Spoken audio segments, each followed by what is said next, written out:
오늘도 말씀을 깨닫는 은혜와 함께 하나님 나라를 누리는 복이 있기를 주님의 이름으로 축원합니다. 우리가 이제 여호수아 12장까지 왔는데요. 여호수아서는 1장부터 12장까지가 정복 전쟁이고 13장부터 21장까지가 이 땅의 분배를 기록하고 있고요. 그리고 22장부터 24장은 고별사로 끝맺게 되어져요. 그래서 이제 1장부터 12장 그 정복 전쟁의 마지막 12장이죠. 사실상 정복전쟁은 11장에서 끝났어요. 그리고 이제 이 12장은 총정리를 하는 거죠. 그래서 그들이 가나안 땅을 어떻게 점령했는가, 어디를 점령했는가, 이것에 대해서 이제 마지막 정리하면서 마무리를 짓고 있는 거예요. 그래서 사실상 이런 말씀으로 우리가 무언가를 적용한다는 것은 결코 쉽지 않죠. 앞에서 이미 다 보았던 내용을 정리해서 기록하는 거예요. 그런데도 우리가 이 말씀을 보면서 어떤 너무나 부분적으로 파고들게 되면 의도치 않게 주관적인 말씀 해석과 적용이 될 수도 있어요. 그러니까 이런 말씀은 큰 그림으로 보는 거죠. 큰 그림으로. 그래서 1절부터 6절까지가 요단 동편 땅을 어떻게 요단 동편 땅을 누구를 점령했는가, 정복했는가. 그리고 7절부터 24절은 요단 서편에서 어디를 정복하고 점령했는가라는 거죠. 사실상 여호수아와 이스라엘 백성이 점령한 땅은 어디예요? 요단 서편 땅이죠. 요단 동편 땅은 모세 때에 정복했고, 그리고 그 땅은 사실상 가나안 땅은 아니었지만 그 땅을 요청했던 르우벤과 갓과 므낫세 반 지파에게 그 땅을 분배해 주었어요. 그 내용을 먼저 1절부터 6절에 기록하고, 그리고 실제적으로 여호수아가 정복한 것을 7절부터 24절에 기록하죠.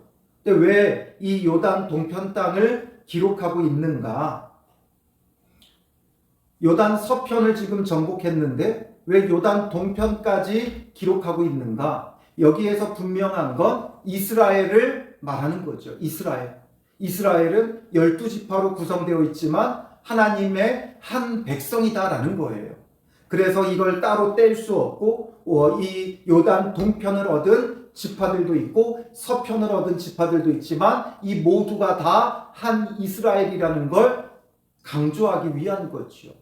그래서 이 르우벤, 갓, 므낫세 반지파가 분립되지 않도록 그들이 한 하나님을 섬기는 한 백성이라는 걸 계속해서 강조해 보여주는 거예요. 그래서 이 요단 동편 지파와 땅을 자꾸만 언급해요. 보면 계속 반복해요. 우리가 계속 지금 말씀을 묵상해 갈 때 출애굽기, 레위기, 민수기, 신명기, 여호수아까지 올 때 그 땅을 정복했을 때부터 계속 반복해서 이야기를 해요. 그건 바로 너희들이 다르지 않다는 것, 하나님의 같은 백성이라는 걸 강조하고 있는 거예요. 그래서 먼저 요단 동편부터 언급하죠. 그 요단 동편에서 정복한 지역과 왕이 누구예요? 2절에 보면 헤스본 왕 시온, 4절에는 바산 왕 옥에 대해서 언급하고 있죠. 요단 동편의 이 두 왕은 굉장히 강한 왕이었어요. 굉장히 강한 왕이었어요. 그래서 이 요단 동편을 이 둘이 양분해서 점령하고 있었어요. 그들의 경계가 어디까지였는지를 굉장히 상세하게 설명하죠. 2절부터 3절은 헤스본 왕 시온의 그 땅이 어디였는지를 상세히 설명해주고 4절부터 5절은 바산 왕 옥의 경계가 어떠했는지를 설명해줘요. 굉장히 넓은 지역을 차지하고 있던 강한 왕들이었어요. 그럼에도 불구하고 그들을 정복했고 점령했다는 거죠. 그래서 사실상 요단 서편 땅에 있는 사람들이 왜 간담이 녹았느냐? 이 헤스본 왕 시온과 바산 왕 옥을 쳐서 무찌르는 걸 보고 그들의 간담이 서늘하고 그들이 두려워 떠는 거죠. 저들도 멸망했는데 우리가 대적할 힘이 있는가? 옥에 대해서 4절에 보면 르바의 남은 족속이라고 하죠. 이 르바는 거인족이에요. 그래서 다른데 어떤 기록을 보면 이 옥은 철침상에 누웠다고 해요. 어마어마한 거구였어요. 그 침대 길이가 약 4m 정도 되는 어마어마한 거구를 갖고 있었던 그런 거인족이에요. 그런 거인족, 강한 나라 왕들을 전부 다 쳐서 멸했어요. 6절에 여호와의 종 모세와 이스라엘 자손이 그들을 치고 여호와의 종 모세가 그 땅을 르우벤 사람과 갓 사람과 므낫세 반 지파에게 기업으로 주었더라. 르우벤, 갓, 므낫세 반 지파가 얻게 돼요. 므낫세 반 지파는 말 그대로 므낫세 지파의 절반을 말하는 거예요. 그래서 므낫세 지파 중에 일부가 이 땅을 차지하게 되었다는 거죠. 이 바산 왕 옥, 또 헤스본 왕 시온, 이들을 쳐서 멸할 수 있었던 건 하나님께서 이들을 위해 싸우셨기 때문이지요. 결국 하나님의 그 승리에 대해서 우리에게 보여주고 있는 거예요. 하나님이 주신 그 승리가 얼마나 크고 놀라운 것인가. 이스라엘이 이들을 쳤다 이게 아니라 하나님께서 이들을 치고 그 땅을 우리에게 넘겨주셨다. 이것을 지금 후대에 남기려고 하는 거예요. 우리가 이렇게 강하다가 아니라 하나님께서 그 강한 헤스본 왕 시온도 쳐서 멸하고 또 강한 바산 왕 옥도 쳐서 멸하고 그 땅을 우리에게 넘겨주신 이가 바로 하나님 여호와시다. 즉 이 땅의 절대적인 주권자가 하나님이시다라는 것을 지금 계속 보여주는 거예요. 이렇게 정리하는 건 너무나 구체적으로 막 바산 왕 옥이 누구고 헤스본 왕 시온이 누구고 어떻게 점령했고 이게 아니라 이렇게 정리하는 이유는 이들을 쳐서 멸하신 이가 하나님이시다는 것. 정말 지극히 높으신 분. 오늘 새벽에 말씀드렸지만 상대적 강함과 절대적 강함이 있어요. 이 바산 왕 옥 그리고 헤스본 왕 시온은 상대적으로 강한 자들이었어요. 그러나 절대적으로 강하신 하나님 여호와 앞에는 아무것도 아니었고 그래서 그들도 쳐서 멸함을 당했고 그 땅을 지금 르우벤, 갓, 므낫세 반 지파가 기업으로 얻었다라는 거죠. 그리고 이제 7절부터 24절은 그래서 이들이 그 땅에서 이제 요단강을 건너 요단 서편 가나안 땅으로 들어가게 되어졌어요. 그리고 이 요단 서편 가나안 땅으로 들어가서 어디를 점령했느냐 이것에 대해서 쭉 말하는데 구체적으로 9절부터 나열을 해요. 하나하나 나열을 해요. 하나는 여리고 왕이요, 하나는 베델 곁에 아이 왕이요, 이렇게 쭉 해서 마지막 24절 하나는 디르사 왕이라. 모두 31 왕이었더라. 이 성들을 31개의 성읍을 나열을 해요. 앞에서 이들이 전쟁을 치렀던 그 성읍들과 비교해 보면 여기는 있지만 앞에는 없는 내용들이 있어요. 왜냐하면 지금 여기서는 실제적으로 점령했던 성읍을 하나하나 다 기록한 것이고 앞에서는 그 가운데 중요한 사건들만, 굵직굵직한 사건들만 기록하고 이제 오늘 본문에서 실제적으로 역사적으로 이들이 하나하나 어디를 점령했는지를 시간 순서로 나열을 한 거예요. 그래서 여리고 왕이 가장 먼저 언급이 되고 그 다음에 아이 왕, 그 다음에 여리고 성을 점령하고 그 다음에 아이 성을 점령하고 그 다음에 어디였어요? 그 다음에 기브온과 화친 조약을 맺은 것으로 인해 남부 지역에 있는 왕들, 그 가운데 누가 주도해요? 예루살렘 왕이 주도해서 5 왕이 연합해서 쳐들어왔죠. 그때 이 5 왕을 쳐서 무찌르고 남부 지역을 하나하나 점령해 가게 돼요. 그래서 그 남부 지역의 왕들이 10절부터 16절까지 기록되어 있는 거예요. 그래서 중부 허리 지역 여리고 아이가 2 성읍이었고 그 다음에 이제 남부의 14성읍 예루살렘부터 헤브론 야르뭇에서 쭉 해서 베델까지 16절에 이 베델까지가 남부 지역이에요. 그리고 이제 북부 그리고 나서 북부에 있었던 성읍들이 이제 두려워서 절체절명의 위기 속에 연합하여 대항하게 되죠. 누구를 중심으로 해요? 하솔 왕을 중심으로 함께 연합해서 쳐들어왔어요. 그들이 전쟁을 치렀어요. 그러나 이들을 어떻게 해요? 또 단번에 제압하고 점령해 가게 되죠. 연합해서 왔으니까 더 큰 대적이기 때문에 두렵다가 아니라 한 번에 쳐서 멸할 수 있는 기회가 되어진 거예요. 그래서 그들을 한 번에 쳐서 멸하고 또 하나하나 점령하게 돼요. 그래서 다프와 헤벨, 아벡, 라사론에서 쭉 해서 마지막 24절에 디르사까지 북부 지역에 있었던 성읍이 15성읍의 왕들을 쳐서 멸해요. 그래서 도합 총 31 지역과 왕을 점령하게 되어진 거죠. 31 성읍 어떤 의미가 있어요? 31의 어떤 의미가 있지는 않아요. 그렇기 때문에 이것은 역사적으로 이들이 실제적으로 시간적으로 순서를 따라 이렇게 점령해 갔다라는 거죠. 이렇게 많은 성읍, 성, 왕들을 점령하는 데 있어서 어떤 어려움도 없었어요. 하나하나 점령해 나갔어요. 물론 다만 아이성 전투 때 하나님께 묻지도 않고 자기들 임의로 올라갔다가 패하고 나서 이 두 번째 2차에 그들을 점령한 것 외에는 하나님의 명령을 따라 나아갔을 때 이들이 거침없이 나아갔어요. 그래서 쭉쭉쭉 이 성읍들을 하나하나 점령했고 총 31 성읍 왕들을 쳐서 무찌르고 진멸하고 점령했다는 거죠.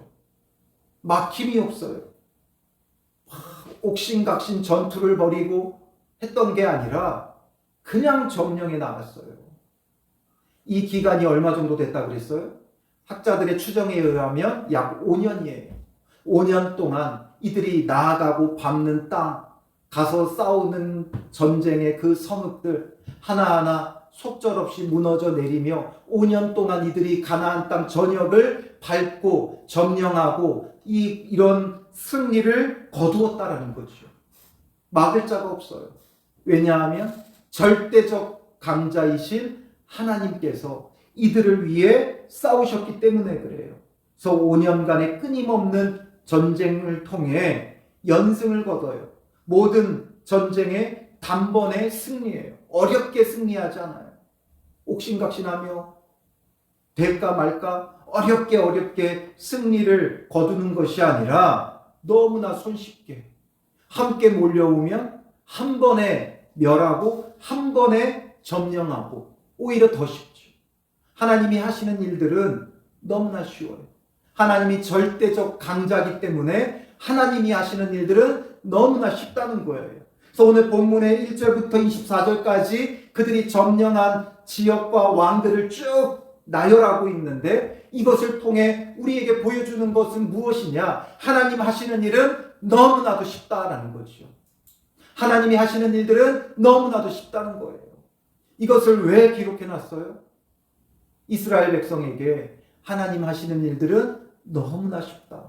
그러니 하나님 편에 서고 하나님을 믿고 하나님 앞에 온전히 순종하면 된다라는 거죠. 이들이 어떻게 단번에 승리하며 이렇게 31 성읍을 점령하며 승리할 수 있었는가? 앞선 10장 42절에 보면 이렇게 기록하죠. 이스라엘의 하나님 여호와께서 이스라엘을 위하여 싸우셨으므로 여호수아가 이 모든 왕들과 그들의 땅을 단번에 빼앗으니라. 단번에 빼앗으니라. 하나님께 너무 쉬워요. 사람에게는 너무 어렵지만 사람의 힘으로 사람의 능력으로 하려면 너무 힘들어요. 누가 헤스본 왕 시온을 쳐서 멸할 수 있고 누가 바산 왕 옥을 쳐서 멸할 수 있느냐라는 거죠. 사람의 힘으로는 안 돼요. 상대적 강자인 시온과 옥을 무찌를 자가 없어요.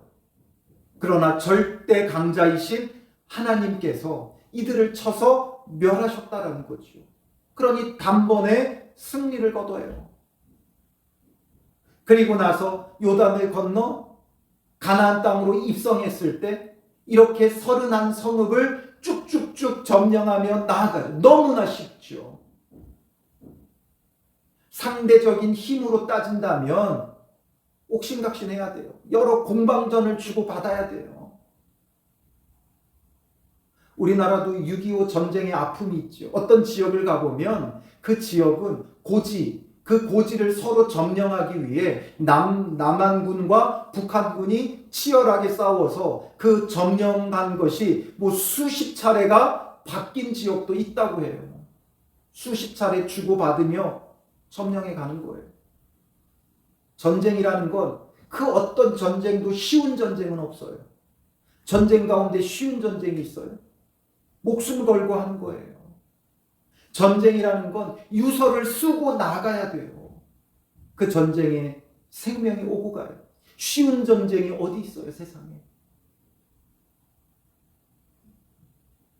우크라이나와 러시아의 전쟁이 끊이지 않죠.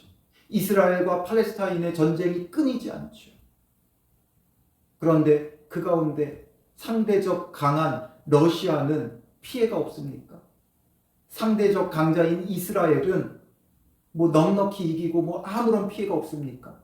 수많은 피해와 생명이 오고 가는 그런 전쟁을 하고 있죠. 전쟁은 쉬운 것은 없어요. 그런데 여기서의 전쟁은 너무나 쉬워요. 왜냐? 하나님의 전쟁이었기 때문에 그래요. 하나님께서 이스라엘을 위해 싸우시니까 너무나 쉬운 거죠. 가면 돼요. 가라면 가고 멈추라면 멈추면 돼요. 어디 성읍으로 가라 그러면 이 성읍을 넘겨줄 테니 가라고 하면 가면 돼요. 그러면 진멸되고 점령돼요. 하나님의 전쟁이 되면 그렇죠. 하나님께는 너무나 쉬운 거예요. 사람에게는 상대적인 강함 속에 옥신각신하지만 절대적 강자인 하나님에게는 너무나 쉬운 거죠. 그래서 9절부터 24절까지 31왕을 쭉 나열하며 이 지역의 왕들 너무나 쉽게 점령했다 이거죠. 이것을 나열하며 정리하는 이유는 첫 번째는 분명한 역사적 사건이라는 거예요. 분명한 역사적 사건이다. 그래서 그 지역 그리고 왕들 하나하나 다 나열하죠. 그리고 이 역사적 사건에 하나님께서 역사하셨다라는 거죠. 이걸 우리에게 보여주는 거예요.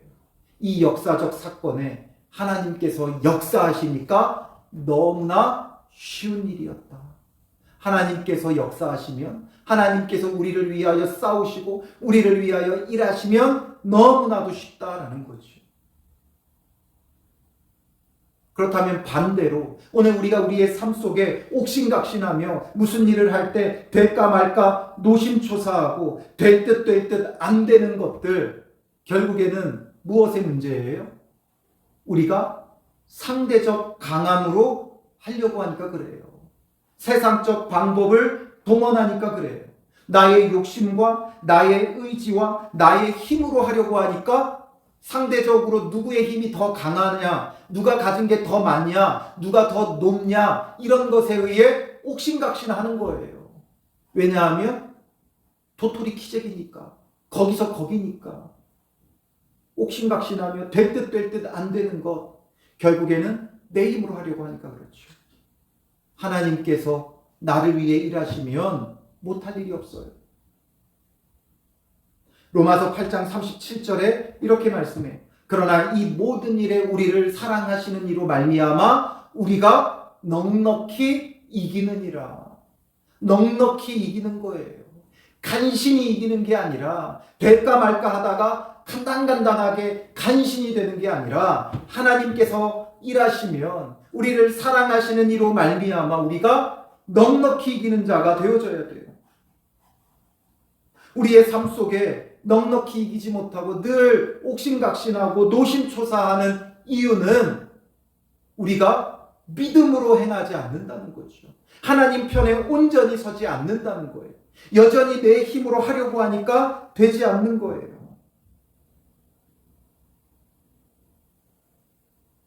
하나님께서 하시는 일들은 이렇게 쉽다 우리에게 보여주고 있죠.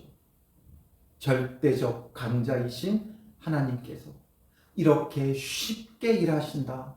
그런데 우리가 왜 이렇게 힘들게 살아가는가? 하나님께서 일하시지 않기 때문에 그래요. 하나님께서 일하시지 않는 건 내가 하나님 편에 온전히 서 있지 못하기 때문이지요. 그러므로 이제는 내 힘으로 하면 안 돼요. 저는 목사로서 교회를 세우는 사명을 가지고 사역을 하고 있죠. 지난 세월을 돌아보면 하나님의 은혜였다 고백도 하지만 정말 하나하나 생각해 보면 뭔가 될 듯 될 듯 안 되고 간신히 뭔가를 이루고 결국 이 모든 것들은 하나님의 은혜다. 그래도 이 많은 하나님의 은혜다 말하지만 결국에는 내 욕심대로 내 힘으로 뭔가를 이루려고 하니까 될 듯 간신히 되기도 하고 안 되기도 하고 될 것 같다가도 안 되고 이런 거죠. 하나님을 향한 과연 온전한 믿음이 있는가? 믿음보다는 여전히 내 힘으로 내 뜻대로 내 의지대로 하려는 게 늘 앞장서는 거예요. 그러니까 간당간당하게 그나마 하나님이 은혜 주시면 간당간당하게 아주 간신히 뭔가를 하나하나 이루고 그러나 하나님께서 은혜 베풀어 주시지 않으면 될 듯 안 되는 거지요.